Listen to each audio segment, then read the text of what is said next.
Well, COVID-19 has now hit the royal family. Prince Charles, heir to the throne, testing positive.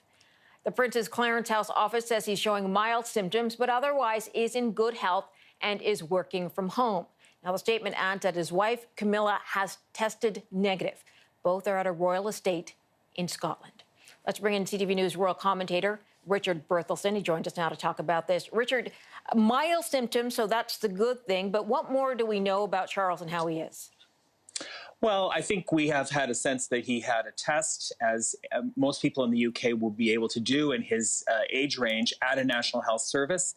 In other words, a public institution in the United Kingdom, in Scotland. And he's in isolation in a very isolated part of Scotland. He has not seen the Queen since March the 12th, when she left London. And he's in an area where there's not a lot of people. He can go for long walks in the fresh air if he chooses to do so without much difficulty. Can you tell me how much the royal family has been active in the past few weeks, or are they under the same restrictions that other people in the UK are under? Well, the week of March the 9th, they were particularly active. Of course, the world media was focused on the Commonwealth Day event, where many members of the royal family were present at Westminster Abbey.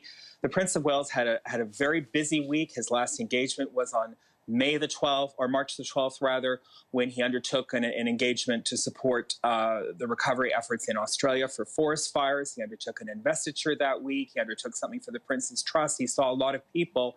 And he saw Prince Albert of Monaco on March the 10th.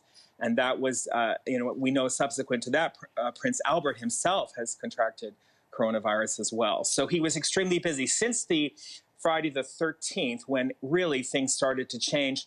The royal family have largely been in seclusion. The Queen and the Prince Philip at Windsor Castle, just outside London. The Duke of Cambridge and his family, that's Prince William and his family, out in the east of England in Sandringham. And the Prince of Wales and the Duchess up in Scotland. So they really are quite isolated from each other. And I think that was a very deliberate step on their part to make sure they were in different parts of the kingdom because of their position in the line of succession. I was going to say, was that on purpose? We know that members of the royal family sometimes split up to fly for the same reason. They want to make sure that they're all split up, so if somebody gets sick, it doesn't spread to everybody else. That's right. I think there have been contingency plans for many decades for lots of crisis and disaster. For a long time, we assumed that crisis would be a nuclear one. And there were a lot of planning about how the royal family would react to that. This is a very different kind of situation because they can't be out and about with the people as they were during the Second World War and on other occasions, floods, other types of natural disasters. This is a very different kind of situation.